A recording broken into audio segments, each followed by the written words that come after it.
Baik, sebelumnya perkenalkan nama saya Eva Yuliana dengan NIM terakhir 060. Saya dari kelompok 9. Saya di sini akan membahas tentang studi kelayakan keuangan.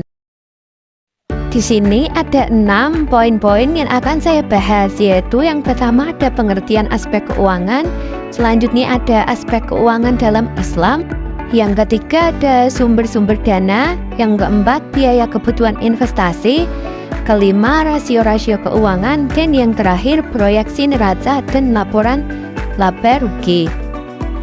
Apa sih aspek keuangan itu?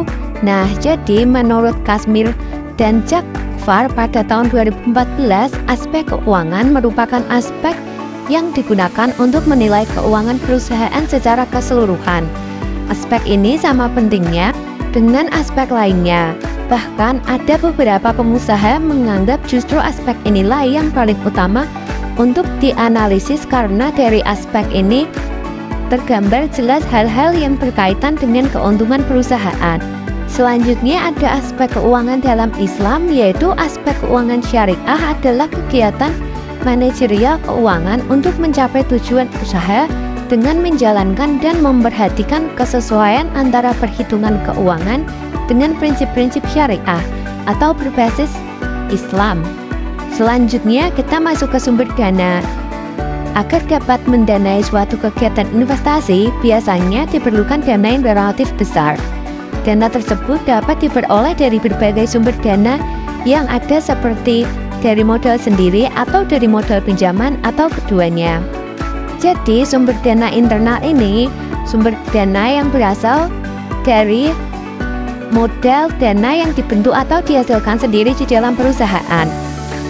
Kalau sumber daya eksternal itu berbeda, yaitu berasal dari sumber luar perusahaan seperti supplier, bank, dan pasar modal. Kita juga memerlukan biaya kebutuhan investasi, yaitu modal yang digunakan ini mulai dari biaya pra-investasi, pengurusan izin, biaya investasi, hingga modal kerja. Kebutuhan biaya investasi dibedakan menjadi dua, yaitu modal tetap dan modal kerja. Modal tetap adalah biaya yang besarnya relatif tidak berubah atau tergantung pada perubahan volume. Nah, modal tetap ini biasanya berupa tanah, gedung, dan bangunan. Sedangkan modal kerja yaitu berbeda dengan modal tetap. Modal kerja ini biasanya digunakan untuk membeli peralatan kerja seperti komputer, transportasi, dan lain sebagainya. Selanjutnya ada rasio-rasio. Setiap perusahaan, baik bank maupun non-bank, pada suatu waktu akan melaporkan semua kegiatan keuangannya. Penyusunan setiap laporan keuangan memiliki tujuan tersendiri. Di sini ada tujuan pengukuran rasio keuangan, yaitu ada 4. Yang pertama, memberikan informasi mengenai kondisi keuangan perusahaan. Yang kedua, memberikan informasi mengenai jumlah kewajiban. Yang ketiga, memberikan informasi mengenai hasil usaha yang tercermin dari jumlah pendapatan yang diperoleh.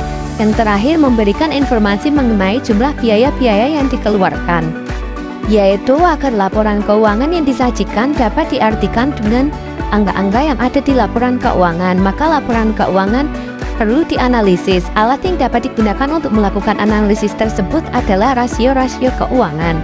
Di sini dapat dibaca sendiri ya jenis-jenis rasio keuangan, yaitu ada 4.